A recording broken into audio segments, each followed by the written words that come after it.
I think that is working, hopefully, possibly, we'll see. Okay, so hopefully we're live. This is Mike's Unboxing Reviews and How To. It is Saturday, the 7th of March, 2020. Hope you're all having a great evening. It's Saturday night here in the UK and it's actually not raining, which is quite unusual. Very, very strange indeed. Normally, in England, it's normally wet. Damp, moist, wet, all of the above. But currently it's not. It's dry, it's not very cold, it's actually not too bad at all. So hopefully you're all doing okay, and tonight's stream is going to be a bit of an odd one. It's not our usual kind of thing where I talk about general rubbish. I actually have got something to talk about tonight. So tonight we're going to go through and discussing my build in the S300TG from Thermaltake, which hopefully you can see in the background behind me. And that's what I've been working on this week. First of all, what a fantastic case. Loads of flexibility. Not for the faint-hearted though. I'll go into a little bit more why that is a little bit later on. But actually, some of the parts that have been using it this week actually were reviewed, and in the videos we've done this week, we've done quite a few videos actually, mostly revolving around MSI it seems, and Thermaltake. So we did the Thermaltake Contact Silent 12, which was a tower cooler, which at the moment is a really good price and a good option if you're looking at a air-cooled system. I did actually have it in the system behind me, but I decided I quite like the look of the Arctic cooler in there, so I ended up putting that in there, also to fill up a little bit of a space in there, which we'll take a little bit of look at that in a little while, so you can see what it's like, see what it all looks like, see what I went through, all that kind of stuff. But first of all, I'll say a quick hello to everyone who is in the chat this evening. So we have got in the chat tonight, we've got Angry Doges first, as per usual. Evening to you. Glenn's in the house also. Aletta has joined us from sunny Ohio. We've also got Matthew Day, Captain Meets Adventures. What a crazy guy, Captain Meets Adventures. If you haven't seen this channel, check it out. It is very surreal. MDog TV says hello everybody. Craig Pello's in the house also, from a very windy Cornwall. Who else we got? Stephen Simons. I always mess that one up. Hopefully you're okay.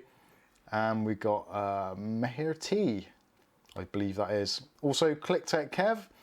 Actually, let's open up this window into the pop-out chat so I can actually see what's going on. I do struggle with this. Now, hopefully my bandwidth is coming through and it's not going to be any dropping of frames tonight. This week we've actually upgraded our internet well, not actually upgraded the internet, upgraded the switch, the hub, the wired Ethernet in the house. So we're now totally gigabit throughout, I think. Don't think there's anywhere that's missing. I think we're gigabit completely throughout, so hopefully it's all looking good. Live chat, that's what we want. Skystalker's in the house as well, and Armagan Atkan. If I've completely obliterated your name, I do apologise. I am a very bad person when it comes to translating slightly foreign looking names. ClickTech Kev says stream looking smooth tonight. Good, good, good. Thank you very much. Soy says he's waited 6 weeks for mum to get a heater from Amazon on 2-day shipping. Wow. British Noobs in the house says hey yo. And Meher T says, what motherboard are you using? Motherboard in the build behind is the MSI, the Gaming Plus Max. I always forget the Max bit at the end. And actually a very good board. I'm very impressed with it.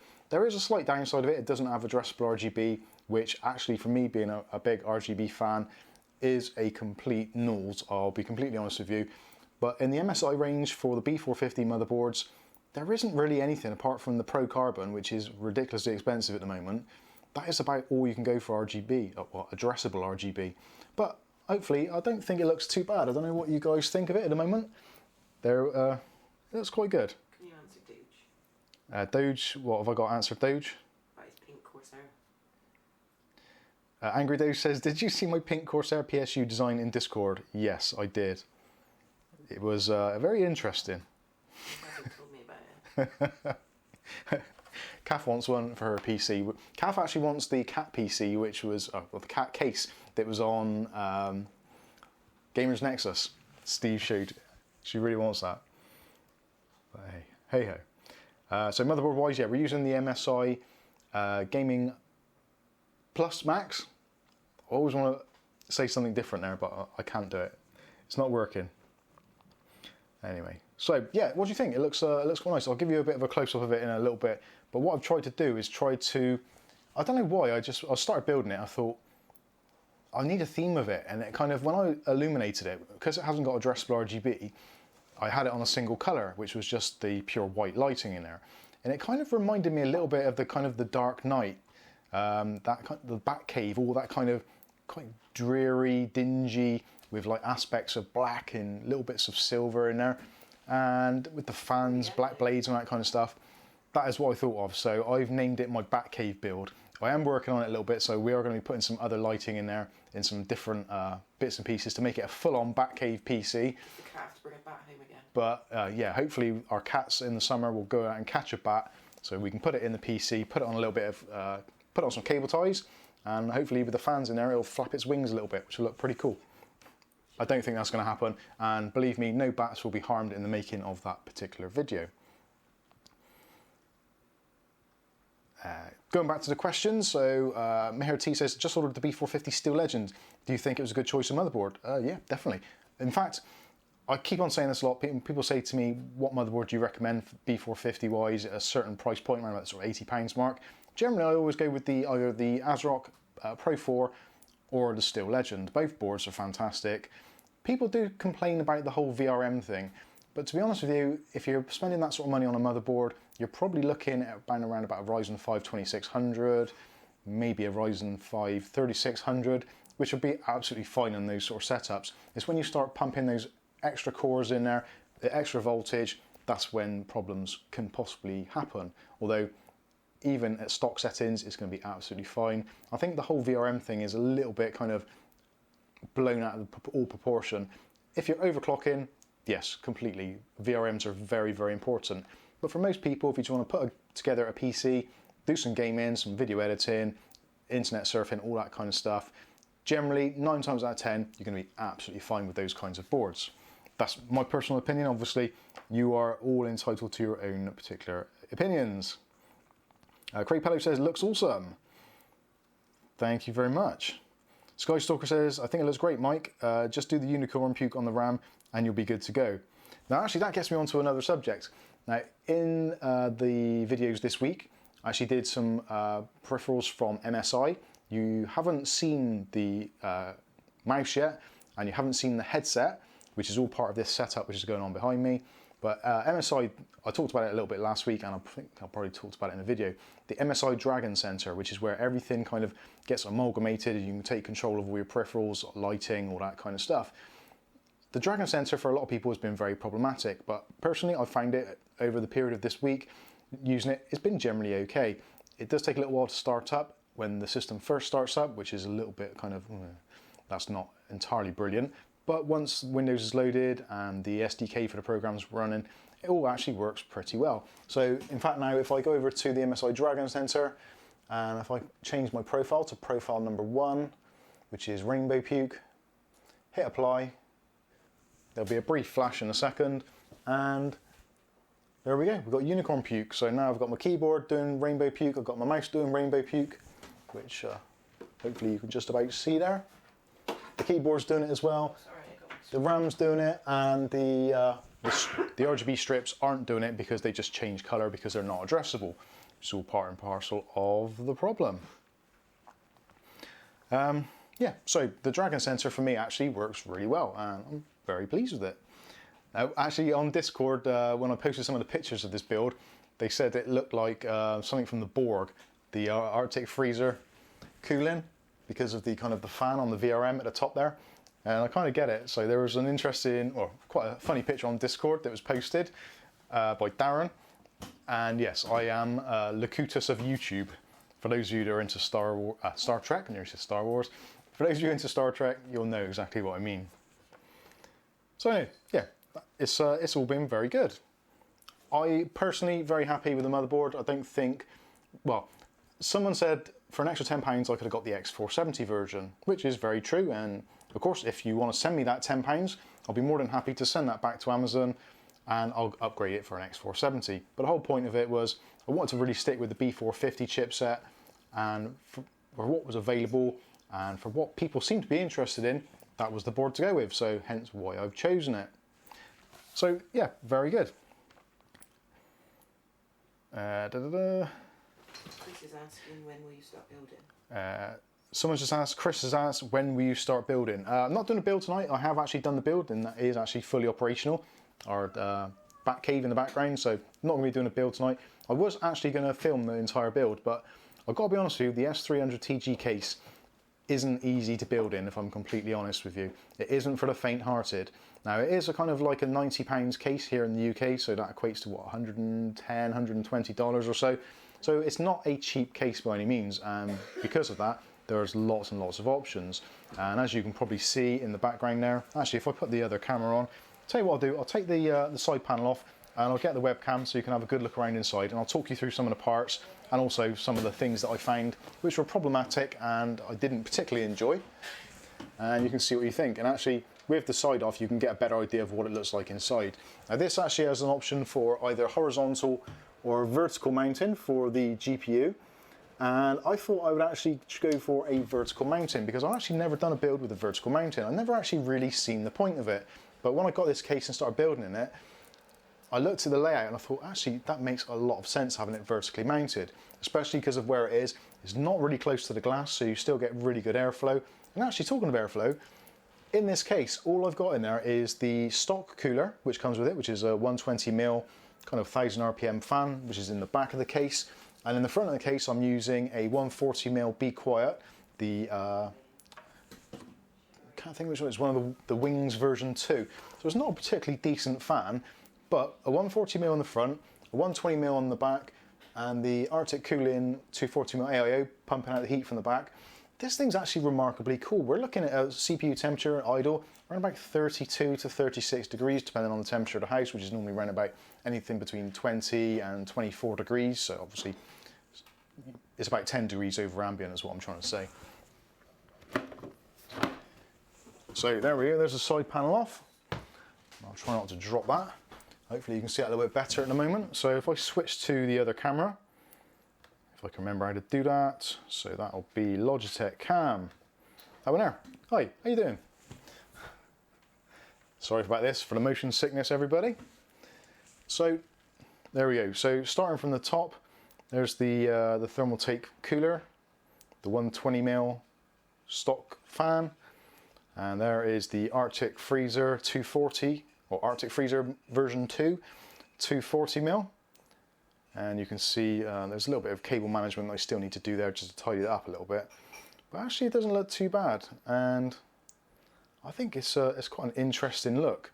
And as you can see with the cooler there, there's kind of elements of silver on the AIO, on the pipes, or the tubes rather, and on the fans. And also I've got the RX 580 Nitro Plus from Sapphire. As you can see there, that's currently in fan stop mode or zero fan mode.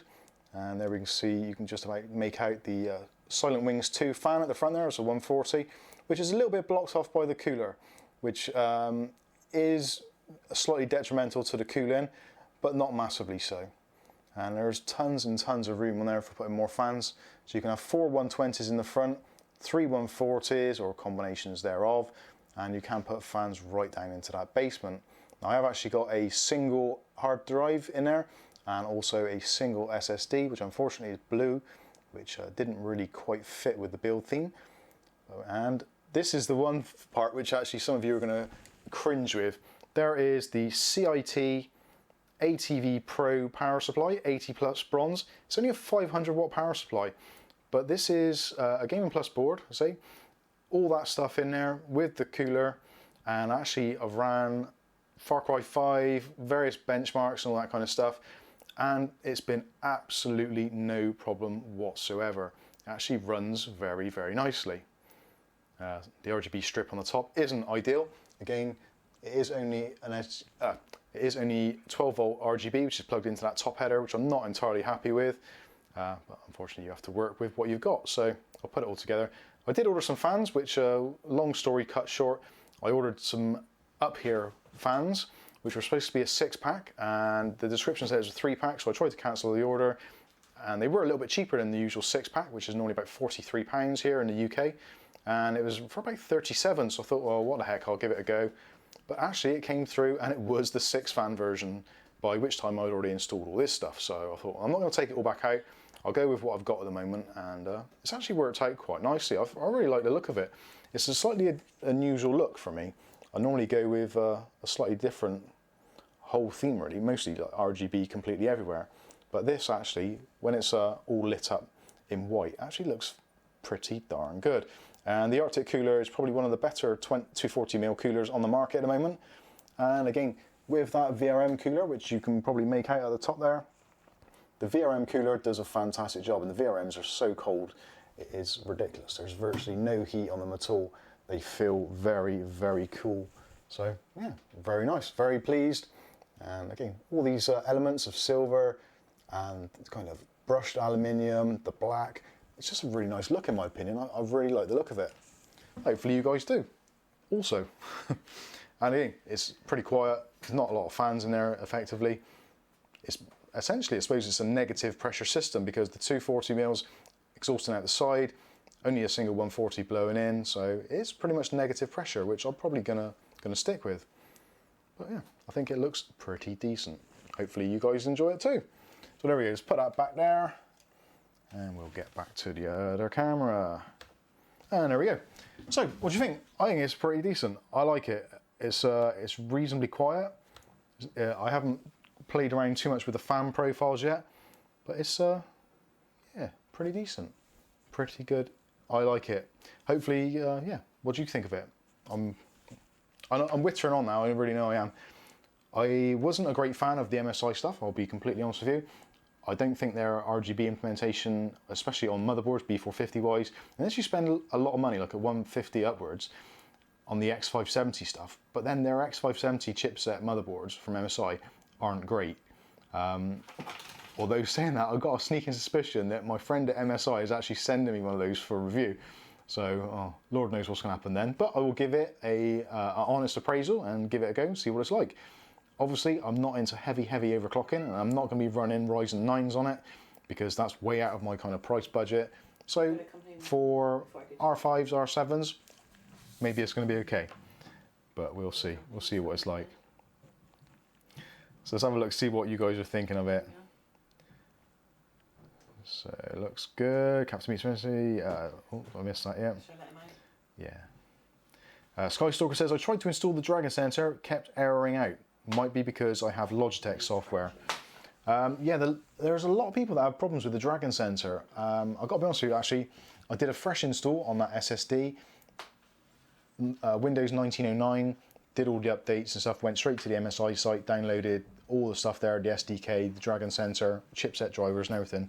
And it's been absolutely rock solid and very nippy actually. I felt that even though it's a Ryzen 5 2600, which is a relatively low-end processor by today's standards, it still feels really nice and snappy. And gaming-wise, again, Far Cry 5 is a relatively demanding game. The RX 580 isn't a real kind of powerhouse, but 1080p, getting really high frames, no kind of lag, no stutter. It runs really well. Skystalker says, I like the CPU block with the VRM cooler. It does look good. It does look good.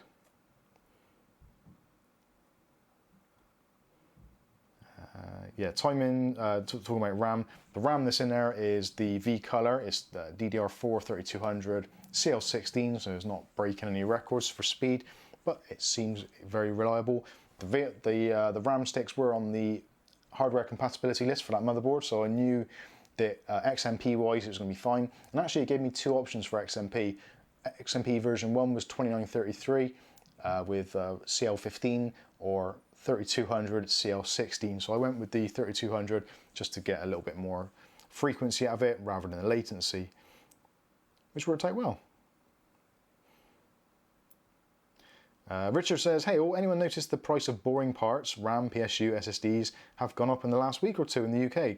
Probably due to that pesky virus going around. Yeah, there has been some increases, but there has been some decreases as well. The CIT power supply that I'm using in there, which again, for some people they're going to say is absolute junk, shouldn't use it, but it seems to be running absolutely fine. It's not making any crazy noises, it's not putting out a load of heat, the system's super stable, so happy days. And at the moment you can pick up that, which is a 500 watt power supply, bronze rated. At the moment I've seen another one for £24.99, which for £25 for a 500 watt bronze rated power supply is pretty decent. And from what I can tell spec wise, it is essentially the same as the EVGA BT500W, I believe it is, and some of the other similar models. So I don't think you've got anything to worry about with that particular power supply. But yeah, some things have gone up. RAM has definitely had a little bit of an upturn, which I don't really know why, because RAM really is one of those things where there's tons of it on the market. I can't really see it running out anytime soon, but again, we never know with what is going on. Glenn says, yeah, pricing is beginning to suck again.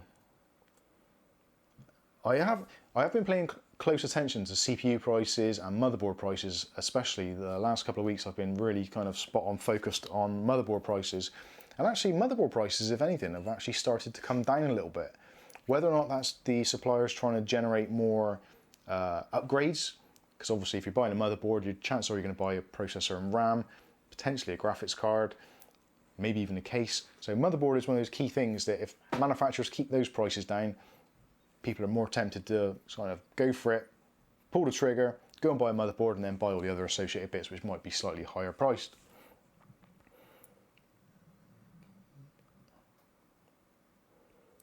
Craig Pelly says, I'm still trying to get my head around this RGB stuff. I have Corsair fans, but an AMD Prism CPU cooler.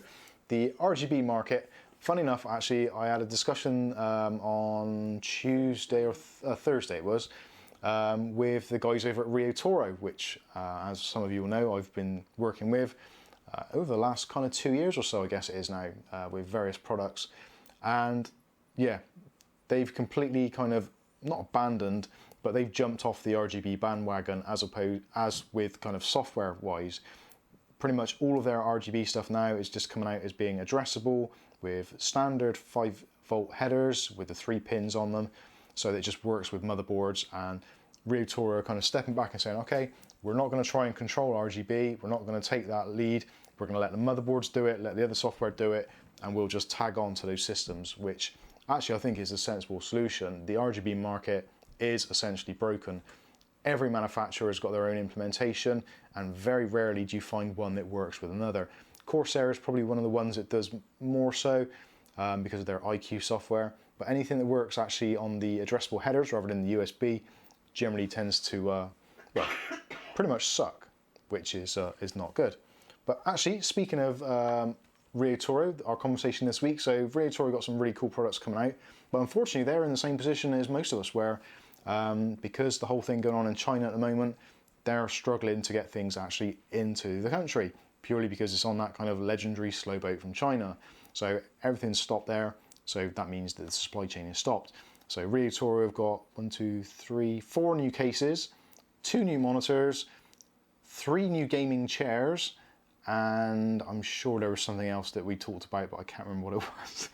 I'll do it. Marcel, if you're watching this, I do apologise profusely.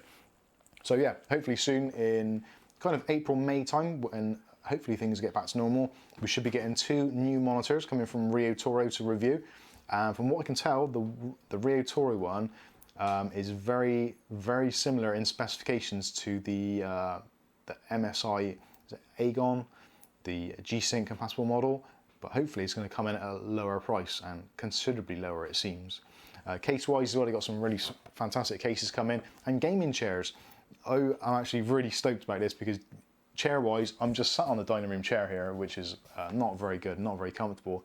And if I'm sat down on the other editing PC editing, it gets really uncomfortable after a while. So hopefully they're going to have some nice comfortable chairs and they'll be good enough to send them to me for review, and I can relax and not have a bad back all the time, which would be great. I would appreciate that a lot. So yeah, that was it. So what else did we look at this week? So the MSI GK30 keyboard, which actually is on this PC behind me, as you can see. Which if I flip up, you can probably just about make that out. And just so that you you know that I'm not just doing reviews and getting stuff and then just chucking it to one side and never looking at it again. The MSI GK30 keyboard, that isn't even a mechanical keyboard. It's got those kind of mechanical plungers on there. But actually, I've been really enjoying typing on there. I've been stood there today, typing some replies and going on our Discord and answering answering YouTube questions. It's been really, really nice. It's got a really nice angle to it. The plungers are quite soft, so you don't have to put a load of pressure on them.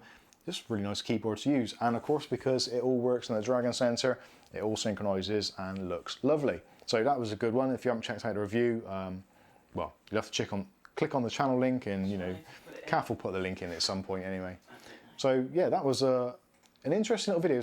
It's not the cheapest of keyboards, but actually it does feel really nice. And if you don't want to spend 70, 80, 90 pounds on a real mechanical keyboard, because ultimately if you're getting into gaming, PC gaming, you want to build a PC, every penny counts. So you want to put your money where you're going to get performance out of it. So if you've got the option of buying either like a Ryzen 5 or a Ryzen 7 or a reasonably good keyboard or like a really great keyboard, personally I'd probably go with upgrading the processor and sticking with the keyboard. Hell, even just use an old kind of £5 Walmart keyboard if you have to. Your gaming experience is going to be far better with faster components than it is going to be with peripherals, as much as the peripheral manufacturers are probably hating me saying that, but it's very true. You can have a great gaming experience on a real cheap ass keyboard and mouse if you've got a decent graphics card. But if you spent 150, 200 pounds on a keyboard and mouse and you've got some really poor graphics card, you're going to have a bad experience regardless of how tactile it feels. So you kind of got to take these things into consideration. Not everybody's got an endless wallet. People have got to put money where the sensible money should be. Maybe you guys agree, maybe you don't, I don't know. Let's clear some of the questions now before I talk about the other video. Actually, this probably go on to it, but I will. The video I released is, will my CPU be compatible? Generated quite a lot of interest and got some pretty decent feedback. This actually is one of those questions I get asked very, very frequently. I know I said it in last week's stream. People say, like, would my processor work with this motherboard? So like, will my Ryzen 9 3950X work on a A320 motherboard? It's like, well, yes, it kind of will. It's not a great idea. PC stuff is generally about balance. So you don't want, like, think of a car. You wouldn't put a Ferrari engine into the chassis of a Mini. There's no point. It wouldn't handle it particularly well. In a straight line, it'd be absolutely fantastic. As soon as you hit a bend, you're going to go straight off the side of the road. So likewise, a car or a PC, it's all about balance. Have a reasonably good power supply, have a reasonably good motherboard, have a reasonably good processor, good graphics card, you're going to have a good time. If you've got a ridiculously fast graphics card, a slow CPU, rubbish motherboard and rubbish power supply, you're headed for bad times. You really are. But again, if you're not sure what you're buying and you want more information, feel free to send me a message either on Discord or on the YouTube videos, and I'll try and answer your questions as honestly as I can and with my recommendations. Obviously, take recommendations from other people as well, because I am wrong at times. It has happened. Kath will verify that. It does happen quite frequently. Ah, you've gone a bit further there. What's that? Frequently. Frequent? Oh yeah, frequently, yeah. I thought it was once. Okay. Where are we talking about? So Ubuntu Dreads, fashionably late. Is that one of those RX 580s behind you there? No, it's not actually, but speaking of which, I posted a link today in our Discord chat. The RX 580s that you can see behind me, the Sapphire ones, Sapphire are actually selling off refurbished models. which appear to be pretty much as new. So if you want an RX 580, the Nitro Plus, 8 gig, they're selling those in the UK at the moment for £99. If you want the Pulse version, they're selling those, I think it was for £84. And if you want an RX 580 4 gig, they're selling those for £75. Now they all come with a warranty, 1-year warranty, and pretty much from what we can tell, they are brand new out of the box. They're just trying to clear inventory, but they're saying they're refurbished when they don't appear to be. So yeah, if you want a decent 1080p graphics card for £100 or less, definitely worth checking out. They're selling them through eBay from Sapphire Direct, I would presume. Again, links are in our Discord, or maybe we'll put some links in, or one of you in the chat could stick a link in if at all possible. Skystalker says Mike needs a gaming chair. Yeah, and Kaf does too, definitely. Matthew Day says, where is that PSU cheap? I actually found it on Amazon. So on Amazon, if you go to type in CIT ATV 500 Pro or Pro 500 and click on other sellers, and there's one there for £24.99. Actually, I think CCL as well in the UK are also doing them for £24.99, which £25 for a power supply is kind of, for me, is the perfect, yeah, that's the one, Kath, yeah. Kath's going to post a link for it now, I think. Is it in the other sellers for £24.99? It's jumped up again, has it? Right, yeah, Kath put a link in there. I think CCL is probably the best way to go for those at the moment. They're a little bit cheaper, obviously. You might pay a little bit on postage as well. But they're pretty decent. Arlen Sofal, you know who you are. Can you add RGB ring fans to the A320M Pro M2 V2? No. None of the A320 motherboards have any RGB implementations on them whatsoever. And that goes across the board, all manufacturers. There is not a single manufacturer, even ASRock, who generally put RGB on everything. They have not got a 320 version with RGB control. But you don't necessarily have to have it on your motherboard. In some cases, it actually makes it easier not to have it on your motherboard, if I'm completely honest with you. The up here fans, which we reviewed, come with their own RGB controller. It works really well, and you've got a really good choice of lighting. Again, if you're on an A320, there's not going to be any RGB on board anyway, so there's nothing really to control other than what is around it. So hopefully that makes sense to you. Ghost Adder says, where do you get the cards? I think it was on eBay. If you go to Hot UK Deals and just do a search for Sapphire, I think they're on like the highest rating things. Oh, actually another one. On Hot UK Deals, for those of you in the UK, unfortunately, sorry about this, American people. Although saying that, you might still be able to get them shipped. They're selling the Asus Strix, the GTX 1080, for £250. On Amazon? Which is, again, Asus refurbished. No, they're on, I think it's on Hot UK Deals, Kath. Oh, okay. But it might be on Amazon. I think it's from eBay, via eBay, so you might be able to get it posted around the world. But for £250, a Strix GTX 1080 is still quite a potent card, especially in the UK now where you're looking at the second-hand market. A decent GTX 1070 is going to cost you best part between, well, if you're really lucky, 150 for a basement model, but for a decent one, you're looking around about £200–220 still for a second-hand GTX 1070. So to get a new Strix 1080 for £250, pretty much is bang on. And again, that deal got a lot of heat today. Richard says there's even more on CCL. Oh damn! I'll have to find out where it was. If in Google, if you typed in CIT ATV 500 watt, it came up yesterday because I checked it before I did the other video that I was doing, and it was £24.99. I remember saying, thinking, oh, I should get myself another one because I was quite happy with it. But anyway.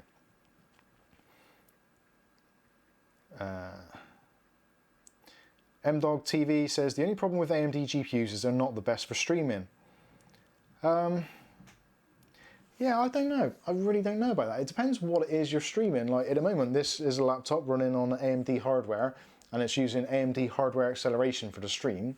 And the camera is outputting 1080p at 50 frames per second. OBS is downsampling that to 30 frames per second to make it YouTube friendly. And I think the quality is really good. The stream's very good. It doesn't seem to see how many frames have we dropped. currently we've dropped 0 frames. So again, depending on what you're streaming. If you're streaming and gaming on the same card, then yeah, that's probably going to be a little bit more taxing than what it would be on an NVIDIA card. I know NVIDIA cards have got the built-in hardware decoder, encoder rather, but that seems to work with certain software, some better than others. And obviously with NVIDIA stuff, the drivers, as time goes on, they don't get better. AMD stuff generally has that fine wine technology where they seem to overtake the NVIDIA counterparts as time goes on. So I don't know, I don't think AMD wise, I don't think it's a bad choice. Possibly not the best choice, but not a bad choice. Mihir T says, I got the B450M Steel Legend. It's not a bad choice if you want one for 80 quid. Yeah, they are really good boards. I was looking to buy another motherboard. I'm going to get rid of my 2 X370 Asus Prime boards. So actually, if anybody wants one of those cheap, join me on the Discord and I'll send it out to you nice and cheap. But I want to get another motherboard, but it's really tough. It's really, really tough trying to find a motherboard that makes sense. Now that sounds like a stupid thing to say, but when I say makes sense, means makes financial sense. Now, most of the X570 boards start from at least 150, 160 pounds. The one that I probably would go if I was going to go for any would be the Asus X570 Tough Gaming, which is what I've got on my video editing PC. But again with that, it's £160, give or take. Is it double the performance of a good B450 board? Probably not. Is it going to give you more features? Yeah, addressable RGB it'll probably give you. If you go lower down the X570, like the MSI, the Pro A range, which I personally wouldn't recommend, you're not going to get any more features other than you're going to get on a reasonable B450 board, but for double the money. So X570 at the moment doesn't make a great deal of sense unless you're building a very high-end system.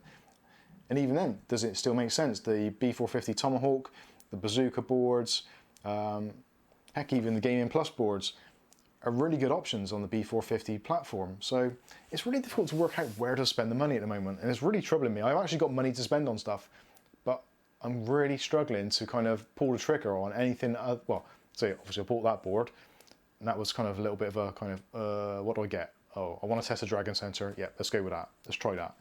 Because everybody's done the Tomahawk route, everyone's done the Bazooka route. Very few people actually go the Gaming Plus route, and I can't see why. It's actually a very good board. I enjoyed it. Another question for, how about the AB350M HDV R4? Can you have RGB ring fans? No. The B350 chipsets didn't really have RGB either. Not really. B350, maybe. Yes, the Pro 4. The B350 Pro 4 from ASRock did have RGB.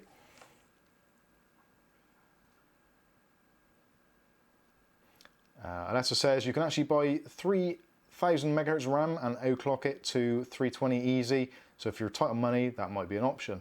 Definitely. Matthew Day says, wasn't there supposed to be a 550 chipset at some point? Yes. And we have seen elements of it. There's been the one that's been out to OEMs, which is essentially a B450 just with the enhanced PCI Express 4, which is still not really a retail thing.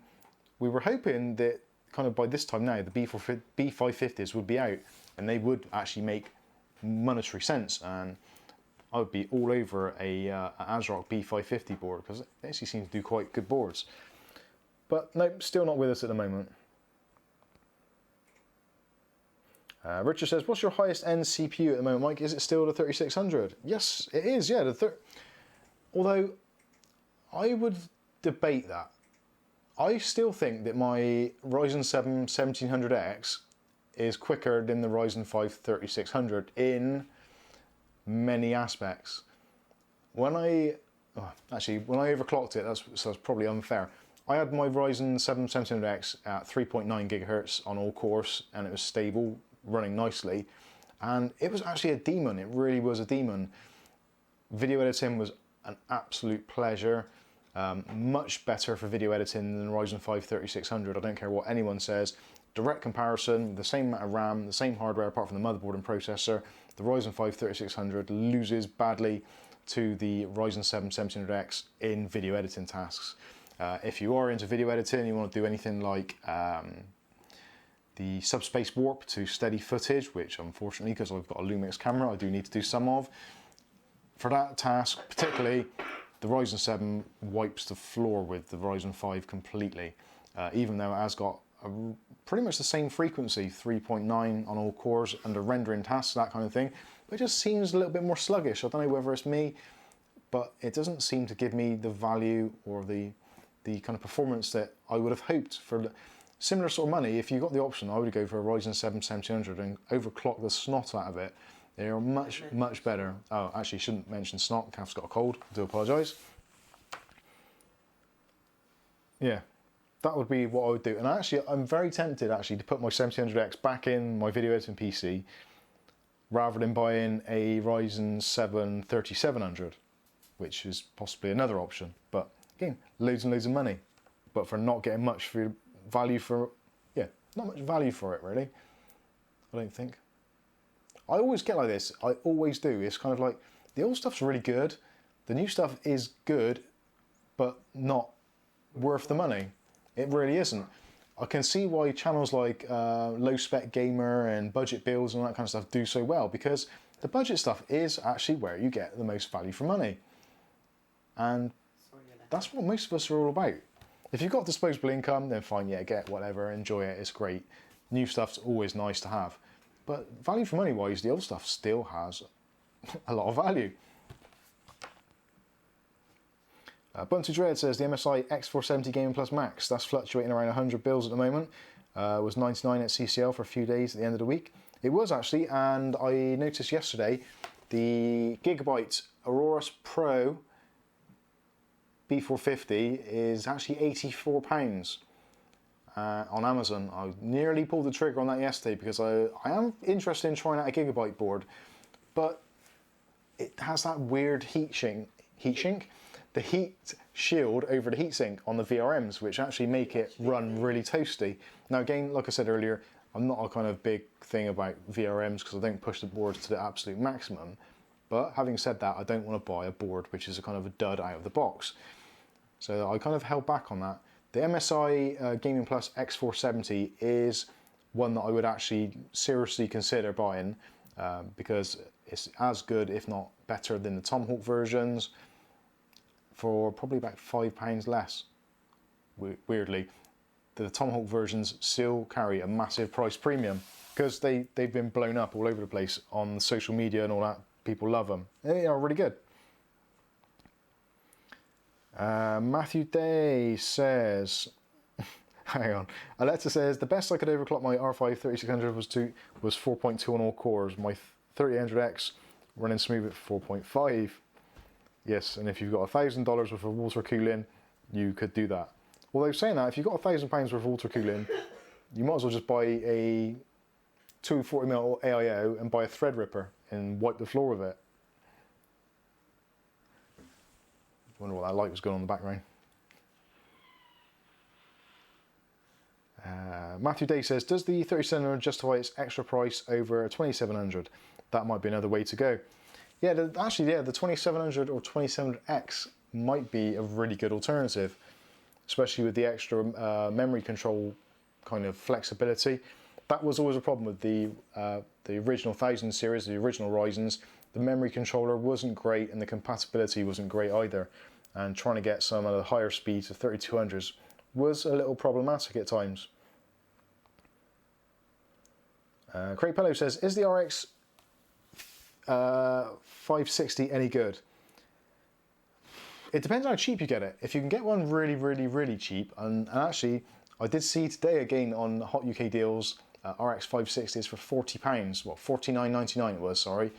I should have said £50, but for that sort of money, I would say you're probably best off spending an extra £25 and going with the 5800 4GB rather than the 560, because the 560s are essentially what you get in a lot of laptops. So it's not really a powerful chip. So yeah, for the extra money, I would definitely go 570 or 584 gig, you'll get much better performance. Glenn says my 3600X does 4.4 all core, but uncomfortable voltage, lol. Yeah, that is, with when you're doing video editing, uncomfortable voltages or overclocks which are on the limit are never a good idea, because there's nothing worse than editing or rendering a project and for it to crash midway through. Is so soul destroying. And also, the sort of loads you get under video editing seem to be really odd types of loads, where you get quite a lot of spikes and fluctuations in cores. So in like stress tests like AIDA64 or Prime 95, you get full-on constant loads, which actually in some cases make it easier. It's good for generating heat, but you don't get those kind of voltage spikes up and down that you get with regular loads. So testing under those circumstances synthetically isn't always the best way to see if a system is 100% stable. But again, overclocking isn't my thing, so no doubt someone out there is going to know considerably more about it than I do.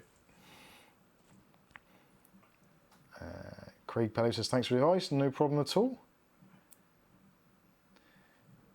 Glenn says, my daily OC is 4250 megahertz at 1.268 volts. For 4.4 I had to go to 1.4 volts. Ooh, that is a little bit scary. And actually, I did find the voltage regulation actually on the MSI boards is really good. You don't seem to get those heavy spikes that you do with the Asus boards. I noticed it with the X570 and also the X370s. The voltages used to spike up to like quite scary levels. 1.5 volts in some cases, although only for like milliseconds, but still quite worrying. Mark MC, built my first PC for my son for streaming, Ryzen 3700X and an Asus B450F gaming, motherboard, 3200 MHz RAM and an RTX 2070, works out well. I would hope it would. That's a great system. Genuinely a great system. I like that. I do fancy an RX 2070, but again, I can't justify. I haven't got a 4K monitor for a start, so I don't really need it. It's stuck on the China boat. Yeah, it's on the boat from China. Is that 4K? Yeah, I think so.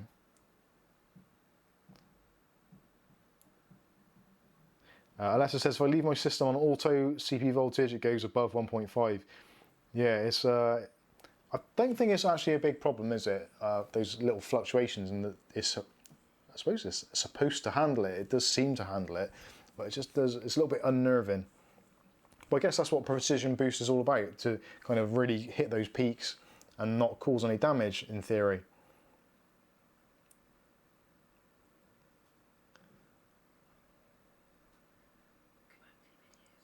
Right, back to the video. So also this week, obviously did the MSI B450 Gaming Max motherboard, which is in that PC there. Again, really happy with it. I don't like the red accents on it though. I don't see. I know most manufacturers now have come away from those accents and gone for kind of plain boards to try and make things a little bit more neutral.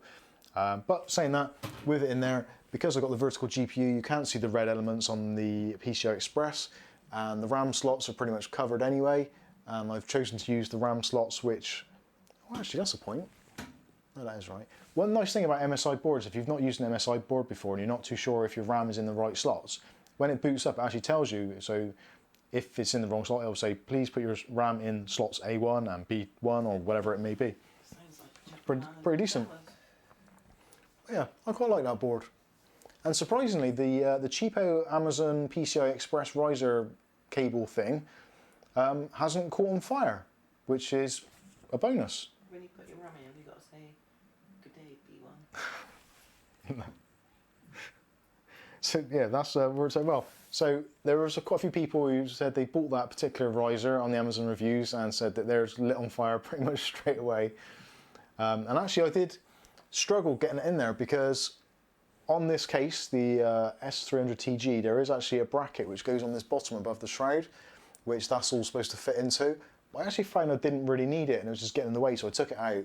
And the GPU is actually just hanging from the back plates there. It's actually, there's a little bit of lateral movement, but up and down wise, vertical wise, nothing at all. And it's quite nice that the coolers are blowing straight across that fan. And the cooler, it's nice, like it. So yeah, really happy with that board. I was considering sending it back, and like I showed in the previous video, I have actually got the Amazon returns thing, but I thought I'd put it in there, and it's done really well. But unfortunately, I've got more cases coming, so I've got more builds to do. So I'm going to need more motherboards to do the builds and more CPUs. That's why I've been looking at all stuff, and I'm trying to work out what I want to spend that is sensible money. And it's really, really struggling. We need some changes in the market. So back to the video. So yeah, the Thermaltake Contact Silent 12, which is the cooler, which is hiding somewhere now. I can't see where I put it. Where is it? It should be somewhere quite easy, because I've used it quite recently. Oh, I can't find anything in here. There's not enough room to move in this house, so if you actually are interested in any of the components that you've seen reviewed and that I don't seem to be using, let me know. I do post in our Discord chat. There's a Discord room called We Need More Room, and basically I'll put things in there and sell them off for very, very good prices, postage plus a bit of handling charge, that kind of thing. So yeah, if you want anything, happy days.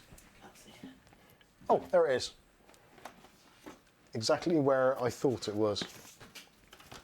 So this little bad boy, the Thermaltake Contact Silent 12 CPU cooler for AM4 and Intel CPUs. Intel, remember them?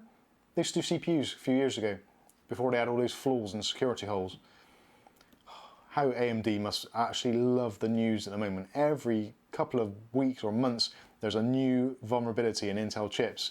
And it's almost like, you know, like in the media. So you get like an actor or some sort of actress, whatever it is, someone who is publicly visible, and the press build them up, and they're like, yeah, this person's great, or all this, all that. And then it gets to the point where everyone's like, nah, actually, let's change things a little bit. And that person gets completely vilified and destroyed. And that seems to be what is happening with Intel. Intel have been kind of massive for the last 10 years, virtually untouchable, and now it seems that they are on a very, very slippery slope. Anyway, I'm digressing. This cooler, Thermaltake Contact Silent, this was supposed to go in that build actually, and it was in there for a little while, like I said. Unfortunately, I think because of the amount of space in that case, it needs something in this section to fill that void. So it had to go AIO. But this was designed to go in there, or was supposed to go in there. Under £20 for a decent 120mm cooler. Very quiet, really easy to fit. It uses the spring mechanisms. So you can get your motherboard straight out of the box. You don't have to take the back plate off. You don't have to take the little clips off or anything. It's literally ready to go. Spring clip goes on relatively easily. I think I actually released a video on how to install it today or yesterday, or maybe that's coming out tomorrow. One of the two, I'm not sure. But anyway, really easy to use and very, very cost effective. Essentially, same performance as the Cooler Master Evo 212, which is super popular cooler. Again, very similar to the Arctic Freezer 34, which actually someone posted a deal today in our Discord. There was a company selling the Freezer 34 for about 17 or 18 pounds, I think it was, which seemed like a fantastic value for money, which puts it sort of directly comparable to this. But anyway, the Freezer 34, Freezer 33, the Cooler Master 212 Evo, the Gamax 400, the Snowman cooler, obviously, which some of you have probably seen on, who was it? The Australian guy, I can't think of what his name is now. Yes City, it was in there. It took a while. He reviewed it, and a couple of others have actually had them. I think Matthew Day actually bought one, I believe. I might be right, I might be wrong. Let us know in the chat. I think he did get one. Yeah, a decent cooler. So again, with this on, with the Ryzen 5 2600, idle temperatures pretty much similar to that of the water cooler, about 32, 33 degrees under zero load, kind of idling, and under full load. This thing didn't get over kind of like 55, 56 degrees. On an open air test bench, it was reasonably cool in the room, about 20 degrees. Not a lot of air movement, but again, keeping well under the kind of limits. And I did find actually the water cooler in there, the 240 DIO, even though the VRMs stay cooler, eventually if you leave it running long enough, it will get to those sort of temperatures under a synthetic load. Under gaming, much lower. Playing Far Cry 5 on that machine, even with the kind of limited airflow that's in there, 32 degrees-ish kind of idle, gaming load Far Cry 5 for about an hour, 2 hours, about 50, 55 degrees, which pretty decent. Anyway, moving on. Matthew Day says, yes, you got the snowman. Awesome. We haven't released how to install it yet. No, I haven't released it yet. Right, let's go back to, I think that was it. Oh yeah, the other video we did was how to move your storage files. Now, for some of you, you're probably looking at that video thinking, well, why are you doing a video on that? It's such an easy thing to do. But I do get asked it. And that is why I make videos. I do videos because people ask me to make them. And people are always saying, oh, I've got all these files, I need to move them across and I haven't got enough room on my disk. It's like, well, why not just move your storage files to another drive? That'll free up a ton of space on your SSD, put them into bulk storage, and happy days. You get your nice fast bit of storage. You can put your games back on there if you want to, and put your stuff that you don't need to be fast on a slower drive, like a mechanical drive. So if you've got like your My Documents folder and there's, I don't know, 50 gigabytes of information in there, music folders, tons of music in there, pictures obviously take up loads of room, videos take up loads of room. Don't keep them on your SSD, on your profile, move them to a slower mechanical drive. Videos to play don't need to be on an SSD, they play happily from a hard disk drive. Pictures, again, same deal, it's a picture, it loads, it's like an 8 meg, 12 meg picture, whatever it is, you can load that into memory like that. You don't need an SSD in order to do that. Yeah. So stuff like that it makes sense to do it, especially if you run out of room. Why spend loads and loads of money buying yourself a new SSD, going for the hassle of cloning the drive from one to the other, risking all that stuff, spending all that money? Just move your files. Move them off to a separate location. Now the one thing I probably did mention or didn't mention, or kind of, I don't think I did, but I did mention in the comments, is if you're moving your profile folders and they are using OneDrive as a backup, then that is where you can get some issues. Certain programs are needed for Windows Update. So if you move your OneDrive programs, because the synchronization, it doesn't like it, it does weird stuff. So I guess most of you probably don't use OneDrive anyway because it's horrendous and it's just a nasty, nasty resource on your PC. But if you are using OneDrive, obviously do be careful what files and folders you're moving because you may need them for Windows updates or for other system services. But generally for your My Documents folder, your pictures and all that kind of stuff, it's no problems at all. Yeah, I think that is pretty much it. Yeah, so that was the videos for the week. So coming up next week, we've got, I've still got to do the rear link videos for the security cameras, which I'm really looking forward to do because it'd be nice to actually get outside and get some fresh air and not get soaked at the same time. That's going to be awesome. We did have the GameMax Abyss sent to us for review, but unfortunately it seems to have got some damage in shipping and it has got like a mirror glass front, which yeah, for some reason it doesn't appear to work. I've reached out to them and I haven't had a reply because it was over the weekend, etc. So hopefully I'll get an update on that and we'll get to see that in its full glory, and that is actually a fantastic looking case. If you love your RGB like I do and you like infinity mirrors, then that is the case for you without a doubt. So that is going to be coming up hopefully shortly. Still got the reviews come up for the MSI gaming headset and also the gaming mouse. Now actually the mouse, that is the GM30 I think it is. Actually, I'll have a look in my, yeah. The MSI Clutch GM30. What a great mouse that is. If you're looking for a mouse and you like, if you've got your kind of claw grip and you quite like the cool claw grip and you want a nice responsive mouse with Omron switches, God, I'm struggling now, and PixArt sensor. It's got a PixArt 3327 sensor, so it's nice and reliable, really fast, really responsive. That is definitely worth a look. I'll be doing a full review on that coming up, but I've been using it, like I said, on there, playing some games, Counter-Strike and a little bit of Far Cry and all that kind of stuff. Worked out really well. I didn't think it was going to be, I had this kind of preconception that the MSI Clutch mice weren't going to be any good, So I was like, okay, it's an RGB mouse, great, it works with the rest of the system, it looks nice, blah, blah, blah, blah. Yeah, no problem at all. But actually, it's a fantastic mouse, and there's little touches to it, which I'm not going to go into now, I'll go into in the video, but there's a few little touches to it which just actually make it that little bit more special and a little bit easier to use. So that is it. Skystalker says, are you going to do a video on building a NAS? Now actually, I was looking at that again today, looking whether or not to go for a appliance like the Synology or one of those kinds of NASes, or maybe even like a Western Digital, MyBook, that kind of thing, or MyCloud I think they call them now. Something like that, or to actually build one. Now, Rio Toro are sending me one of their kind of PC cases for business use, which I think is the CG100T. It's a really, really budget orientated case.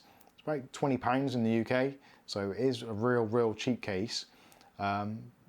Doesn't look anything fantastic, so it's ideal for things like storing lots of files in for a NAS. So I've got my 200GE, I've got 8 gigs of RAM, and I've got an A320M motherboard, all of which are sitting down here, and almost another CIT 500 watt power supply. New switch. Oh, and a nice new data switch, so That'll be coming up. it is very, very likely that I will build a NAS. I like the idea of the simplicity of an all-in-one box where I just get it, unbox it, plug it in, and it's pretty much up and running. Setting up a NAS can be quite daunting, and getting all the network shares and all that kind of stuff to work can be a little bit of a pain. But having said that, to have that little box, it would make a lot of sense to build my own. So potentially, now I've got my gigabit Ethernet installed around the house, it would make a lot of sense. And actually, having my Steam library on a NAS could be beneficial, because in the moment we've got like 2 or 3, 4, 5 PCs all running Steam, and every time I change something I've got to download the entire Steam library or transfer it or whatever, and it's a real pain. So it would be quite nice to have it in a centralized location. So possibly it might happen. There are some downsides of running games over a NAS. You do have some stutters every now and then, especially if there's network congestion, all that kind of stuff. So maybe we'll take a look at it and see how it goes. I would really love to do that, because it would allow me to offload a lot of mechanical space from my PCs onto a centralized storage. And also my video editing takes up a lot of room, so it would be quite nice to offload those. In a moment I got to the point where I'm actually, every few months I just literally delete my footage that I've made, so which is actually quite upsetting. I would like to keep it for prosperity and to also refer back to as well, and laugh at as well some of the earlier videos, actually some of the newer videos. So I would like to keep that footage, but realistically I'm not at the kind of earning point where it makes sense to have a massive file center with all that kind of stuff on. But again, who knows, maybe in the future. Skystalker says, oh, Steam library on NAS, excellent. In theory, it should be. If you've ever tried using a Steam library off a USB drive, you'll kind of know where I'm coming at with that. So on a USB drive, your Steam library, it does work. But again, if you're sharing it into different locations, bandwidth-wise, it might be a struggle, especially with today's modern games where they kind of load as you're walking through the maps and that kind of stuff. It might be an issue. But maybe that's something we could try, and actually, it would be quite nice to actually get a Steam library on a NAS, connect it up to all the PCs, and do some benchmarks and tests, and actually see what it's like in the real world. I know there's a kind of lot of internet and network snobs who say, well, no, you must have this, you must have that, and no, this can't possibly do that. But for my use case scenario, the occasional game, transferring some files, offloading some video work, it might be just what I need. But then do I use a Windows server on the box, or do I just go NAS? That is another consideration. I've always wanted a Windows server. Ever since Windows Home Server came out, I've always wanted to build my own and have all my emails, roaming profiles, so I can log on to any of the PCs in the house, and all my profiles and data comes with me. And maybe we're at that point now where that is potentially possible. Licensing is a bit of a pain in the backside with that, especially when you're logging into different PCs with Office licenses, and it's horrendous. So that might be a little bit of a step too far, but who knows, we'll see.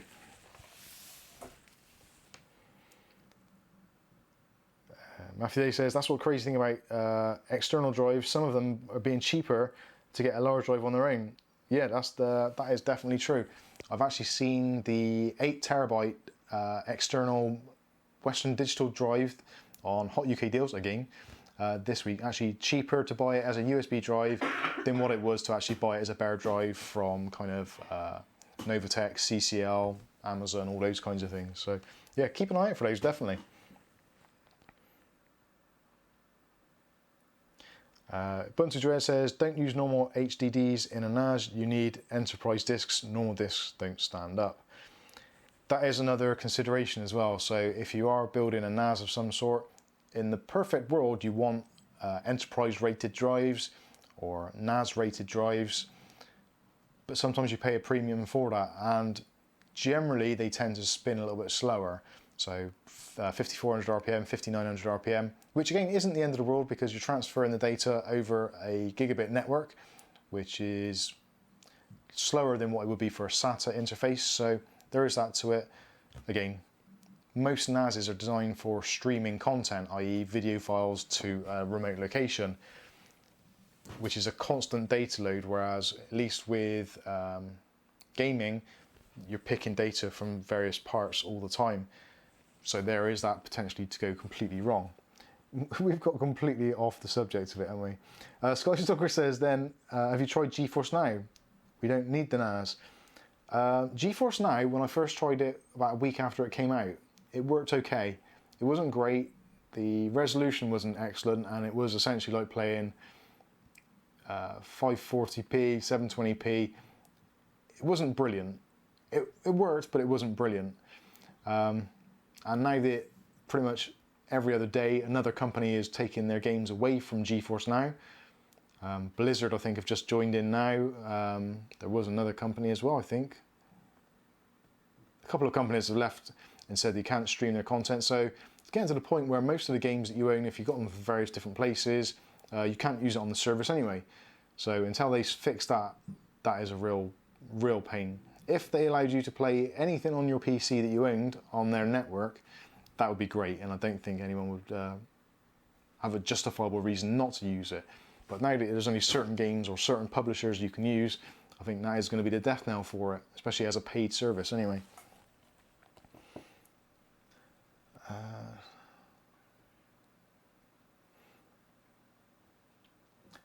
Right, yeah, I think that is pretty much it. Now, we didn't do a giveaway this week, did we? Didn't have anything lined up. And actually, as I come into it now, I still don't have a giveaway in mind. What should we give away, Cav? What should we look? Let's look around and see what we've got. What do you reckon?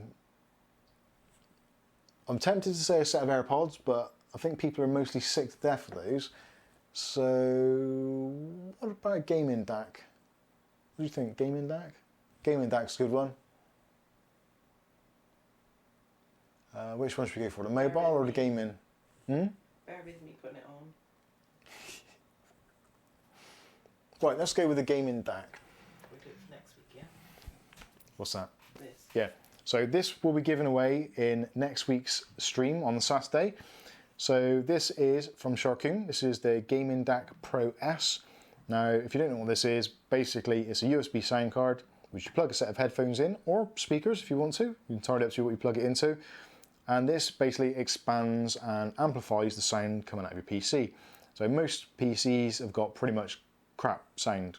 Let's be completely honest. Unless you've got a separate USB sound card or some kind of external adapter, your onboard sound is going to be pretty much junk. You might think it sounds great, but until you actually hear something different, you don't know the difference. So this is, I think this was, how many bit was it? 24-bit. Oh, Kath put the link in there. So if you want to win one of these, this will be in the giveaway for next week. So we're going to put a link now, or shortly after the stream, on our Facebook page. It'll be tomorrow, Kath says, because she's not well. So this will be listed on our Facebook page. So if you want to be in to win this, go to the page, comment on the video, link, and just say what you want to win it, something like that. Like the page, share it if you want to, do whatever you want, I don't mind. But you need to put a comment on the page in order to be in the draw. So if you want to win that for next Saturday, which will be the 14th, getting closer and closer to Mother's Day in the UK, So maybe win this and give it to your mother for Mother's Day's present, which is great because then she's not going to want it, and then she'll get it back to you and say, great, you got yourself a present and you didn't have to buy your mum anything. Awesome work. So if you want to win that, make sure you're in the... Even in here. What's that? Might be. Oh yeah, that's right, yeah. Yeah, British Noob would do that. He would definitely buy that, or win that and give it to his mum and get given it back. So I think that pretty much, yeah, Mike's random giveaway, that certainly is. So if you want to win that, make sure you go to the Facebook page and get involved. Other than that, I think we're done for tonight. So thank you all for joining us. Yeah, it's been a bit of a weird one tonight. Normally, I was wanting to do a build, but it's getting more and more difficult to get things organised, and Kath's not being well today, so we'll blame her for that. Sorry, Kath. But hopefully you've enjoyed a little bit of a tour of the Thermaltake case, which I'm actually pretty pleased with.